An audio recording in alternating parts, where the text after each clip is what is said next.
O Catecismo em um ano.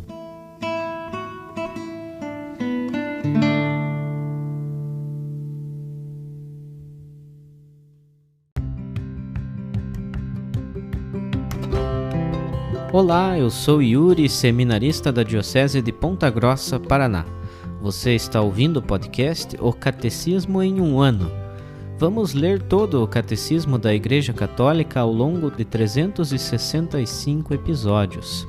Estamos utilizando a tradução em português apresentada pela CNBB em 2013, baseada na edição típica em latim de 1997.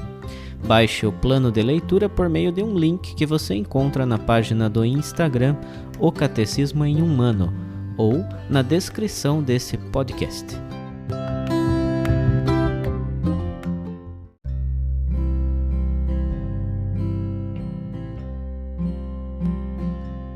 Hoje é o dia 27 do nosso plano de leitura do Catecismo em um ano.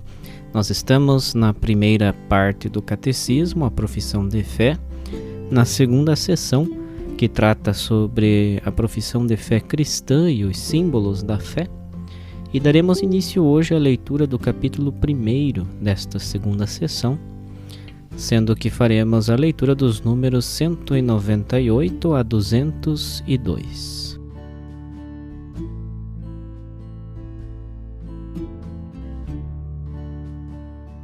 Capítulo 1. Creio em Deus Pai. Nossa profissão de fé começa com Deus, pois Deus é o primeiro e também o último, o começo e o fim de tudo. O credo começa com Deus Pai, pois o Pai é a primeira pessoa divina da Santíssima Trindade. Nosso símbolo começa pela criação do céu e da terra, porque a criação é o começo e o fundamento de todas as obras de Deus. Artigo 1. Creio em Deus Pai Todo-Poderoso, Criador do céu e da terra. Parágrafo 1. Creio em Deus. Creio em Deus. Esta primeira afirmação da profissão de fé é também a mais fundamental. O símbolo inteiro fala de Deus, e se também fala do homem e do mundo, o faz pela relação que eles têm com Deus. Os artigos do credo dependem todos do primeiro, da mesma forma como os mandamentos explicitam o primeiro deles. Os demais artigos nos fazem conhecer melhor a Deus, tal como se revelou progressivamente aos homens. Os fiéis fazem primeiro profissão de crer em Deus. Primeiro, creio em um só Deus. Com estas palavras começa o símbolo niceno-constantinopolitano. A confissão da unicidade de Deus, que tem sua raiz na revelação divina da antiga aliança, é inseparável da confissão da existência de Deus e igualmente fundamental. Deus é único, só existe um Deus. A fé cristã confessa que há um só Deus por natureza, por substância e por essência. A Israel, seu eleito, Deus revelou-se como o único. Ouve, Israel, o Senhor nosso Deus é o único Senhor. Amarás o Senhor teu Deus com todo o teu coração, com toda a tua alma e com todas as tuas forças. Deuteronômio capítulo 6, versículos 4 e 5.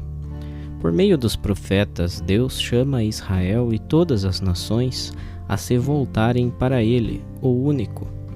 Voltai-vos para mim e sereis salvos, todos os confins da terra, porque eu sou Deus e não há nenhum outro. Com efeito, diante de mim se dobrará todo o joelho, toda língua há de jurar por mim, dizendo: só no Senhor há justiça e força. Isaías capítulo 45, versículos 22 a 24. Jesus mesmo confirma que Deus é o único Senhor e que é preciso amá-lo de todo o coração, com toda a alma, com todo o espírito e com todas as forças. Ao mesmo tempo, dá a entender que Ele mesmo é o Senhor. Confessar que Jesus é Senhor é o específico da fé cristã. Isso não contraria a fé em Deus único. Crer no Espírito Santo, que é Senhor e dá a vida, não introduz nenhuma divisão no Deus único. Cremos firmemente e afirmamos simplesmente que há um só verdadeiro Deus, eterno, imenso e imutável, incompreensível, todo-poderoso e inefável, Pai, Filho e Espírito Santo. 3 pessoas, mas uma essência, uma substância, isto é, uma natureza totalmente única.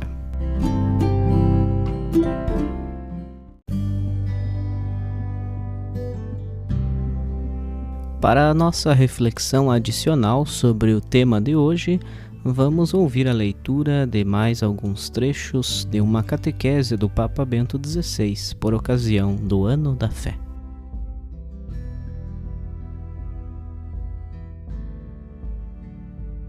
Papa Bento XVI, Audiência Geral, quarta-feira, 30 de janeiro de 2013. Gostaria de meditar convosco sobre a primeira e fundamental definição de Deus que o Credo nos apresenta. Ele é Pai. Hoje, nem sempre é fácil falar de paternidade.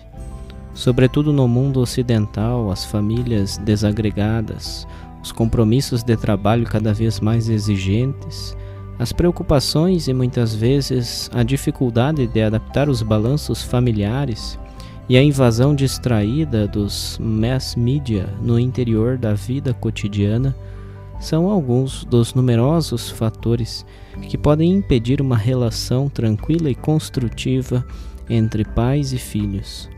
Às vezes, a comunicação torna-se difícil, a confiança diminui e o relacionamento com a figura paterna pode tornar-se problemático. E assim, na ausência de um modelo de referência adequado, é difícil também imaginar Deus como um pai. Para quantos fizeram a experiência de um pai demasiado autoritário e inflexível, ou indiferente e pouco carinhoso, ou até mesmo ausente, não é fácil pensar com serenidade em Deus como Pai e abandonar-se a Ele com confiança. Mas a revelação bíblica ajuda a superar estas dificuldades, falando-nos de um Deus que nos indica o que significa ser verdadeiramente Pai. E é sobretudo o Evangelho que nos revela este rosto de Deus como Pai que ama até ao dom do próprio Filho para a salvação da humanidade. Por conseguinte, a referência à figura paterna ajuda a compreender algo do amor de Deus, que no entanto permanece infinitamente maior, mais fiel, mais total do que o amor de qualquer homem. Quem de vós, diz Jesus, para mostrar aos discípulos o rosto do Pai, dará uma pedra ao próprio filho se este lhe pedir pão? E se lhe pedir um peixe, dar-lhe-á porventura uma serpente? Se vós, pois, que sois maus, sabeis dar coisas boas aos vossos filhos, ainda mais o vosso Pai Celeste dará coisas boas a quantos lhe pedirem. Conforme Mateus, capítulo 7, versículos 9 a 11. Deus é nosso Pai, porque nos abençoou e escolheu antes da criação do mundo, tornando-nos realmente seus filhos em Jesus. E como Pai, Deus acompanha com amor a nossa existência, concedendo-nos a sua palavra, o seu ensinamento, a sua graça e o seu Espírito. Ele, como revela Jesus, é o Pai que alimenta os pássaros do céu, sem que eles tenham que semear e colher, e reveste de cores maravilhosas as flores dos campos, com vestes mais belas do que as do rei Salomão. Conforme Mateus, capítulo 6, versículos 26 a 32. Quanto a nós, acrescenta Jesus, valemos muito mais que as flores dos campos e os pássaros do céu.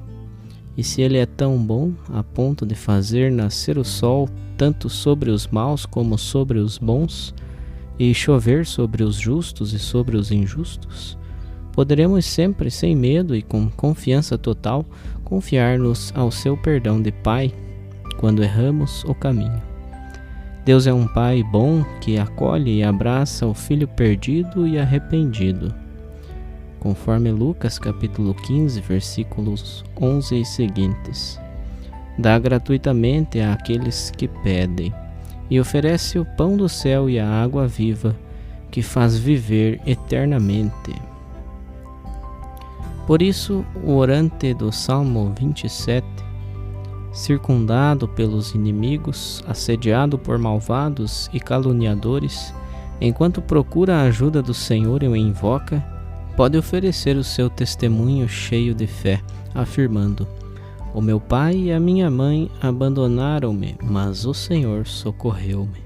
Deus é um pai que nunca abandona os seus filhos. Um pai amoroso que sustenta, ajuda, acolhe, perdoa e salva, com uma fidelidade que ultrapassa imensamente a dos homens, para se abrir a dimensões de eternidade. Porque o seu amor é para sempre, como continua a repetir de modo litânico em cada versículo o Salmo 136, repercorrendo a história da salvação. O amor de Deus Pai nunca esmorece, nem se cansa de nós. É amor que doa até ao extremo, até ao sacrifício do Filho. A fé doa-nos esta certeza que se torna uma rocha segura na construção da nossa vida. Nós podemos enfrentar todos os momentos de dificuldade e de perigo, a experiência da obscuridade, da crise e do tempo da dor, sustentados pela confiança de que Deus não nos deixa sozinhos e está sempre próximo para nos salvar e nos levar à vida eterna.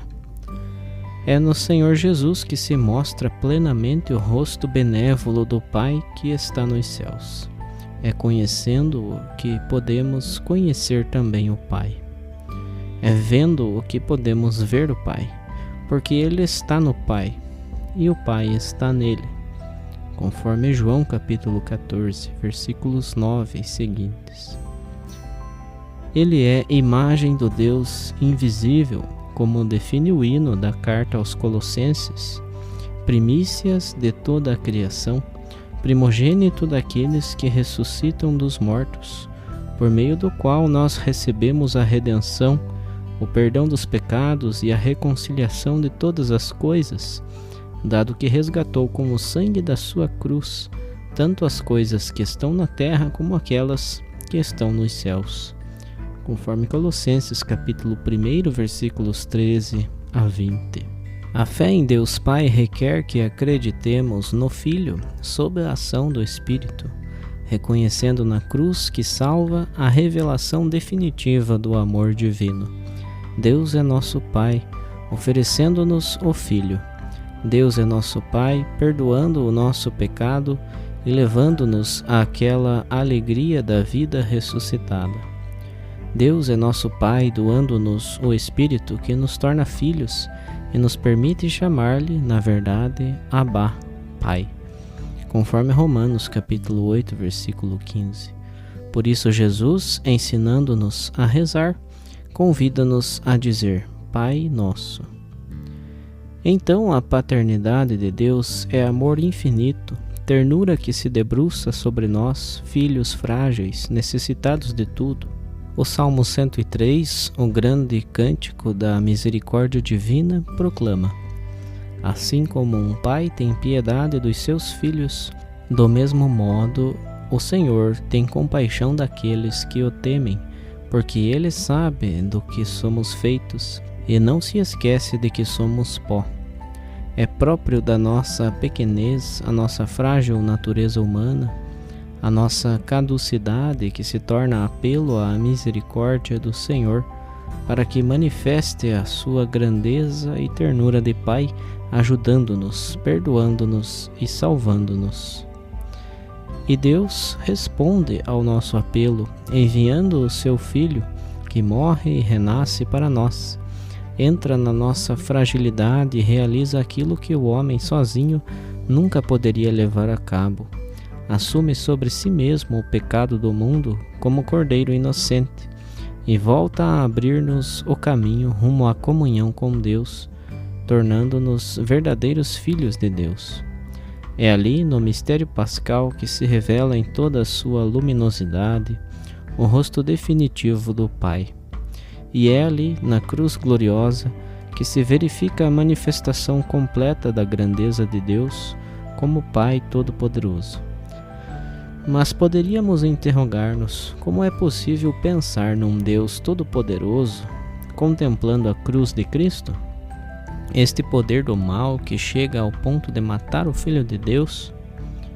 Sem dúvida, gostaríamos de uma onipotência divina em conformidade com os nossos esquemas mentais e os nossos desejos, um Deus Todo-Poderoso que resolva os problemas, que intervenha para nos fazer evitar as dificuldades, que vença os poderes adversos, que mude o curso dos acontecimentos e que anule a dor. Por isso, hoje, vários teólogos dizem que Deus não pode ser todo-poderoso, caso contrário, não haveria tanto sofrimento e tanto mal no mundo. Na realidade, diante do mal e do sofrimento, para muitos, para nós, torna-se problemático, difícil, crer em Deus Pai e acreditar que Ele é todo-poderoso. Alguns procuram refúgio em ídolos, cedendo à tentação de encontrar resposta numa presumível onipotência mágica e nas suas promessas ilusórias. Mas a fé em Deus Todo-Poderoso impele-nos a percorrer sendas muito diferentes. Aprender a conhecer que o pensamento de Deus é diverso do nosso, que os caminhos de Deus são diferentes dos nossos, e também a que sua onipotência é diversa. Não se expressa como força automática ou arbitrária, mas caracteriza-se por uma liberdade amorosa e paterna. Na realidade, Deus, criando criaturas livres e dando liberdade, renunciou a uma parte do seu poder, deixando o poder da nossa liberdade. Assim Ele ama e respeita a resposta livre de amor à sua chamada. Como Pai, Deus deseja que nós sejamos seus filhos e vivamos como tais no seu Filho, em comunhão, em plena familiaridade com Ele. A sua onipotência não se manifesta na violência, não se exprime na destruição de todo o poder adverso como nós desejamos, mas expressa-se no amor, na misericórdia, no perdão, na aceitação da nossa liberdade e no apelo incansável à conversão do coração, numa atitude só aparentemente frágil. Deus parece frágil se pensarmos em Jesus Cristo que reza, que se deixa matar. Uma atitude aparentemente débil, feito de paciência, de mansidão e de amor, demonstra que este é o verdadeiro modo de ser poderoso. Este é o poder de Deus, e este poder vencerá. O sábio do livro da sabedoria dirige-se assim a Deus: tendes compaixão de todos, porque vós podeis tudo, e para que se arrependam, fechais os olhos aos pecados dos homens, porque amais tudo o que existe. Poupais todos os seres, porque todos são vossos, ó Senhor, que amais a vida. Sabedoria, capítulo 11, versículos 23 a 26. Somente quem é verdadeiramente poderoso pode suportar o mal e mostrar-se misericordioso. Só quem é autenticamente poderoso pode exercer de modo pleno a força do amor. E Deus, a quem pertencem todas as coisas, porque tudo foi feito por Ele, revela a sua força amando tudo e todos, numa expectativa paciente da nossa conversão, de nós homens que Ele deseja ter como filhos. Deus espera a nossa conversão. O amor todo-poderoso de Deus não conhece limites, a tal ponto que não poupou o seu próprio Filho, mas entregou-o por todos nós. A onipotência do amor não é a do poder do mundo, mas do dom total. E Jesus, Filho de Deus, revela ao mundo a verdadeira onipotência do Pai, oferecendo sua vida por nós, pecadores. Eis o verdadeiro, autêntico e perfeito poder divino. Responder ao mal, não com o mal, mas com o bem. Aos insultos, com o perdão. Ao ódio homicida, com o amor que faz viver. Então, o mal é vencido verdadeiramente porque é purificado pelo amor de Deus. Assim a morte é derrotada definitivamente, porque transformada em dom da vida. Deus Pai ressuscita o Filho. A morte, a grande inimiga, é tragada e privada do seu veneno. Quanto a nós, livres do pecado, podemos aceder à nossa realidade de filhos de Deus.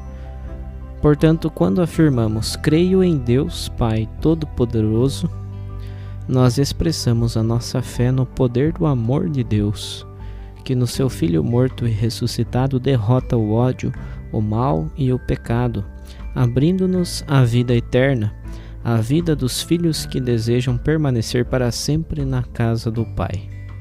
Dizer creio em Deus Pai Todo-Poderoso, no seu poder, na sua maneira de ser Pai, constitui sempre um gesto de fé, de conversão, de transformação do nosso pensamento, de todo o nosso afeto e de todo o nosso estilo de vida.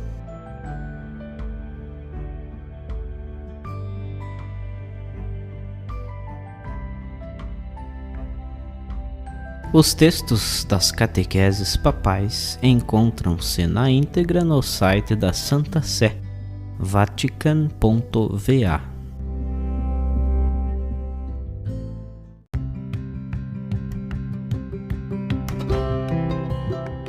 Você acaba de ouvir mais um episódio do podcast O Catecismo em um Ano.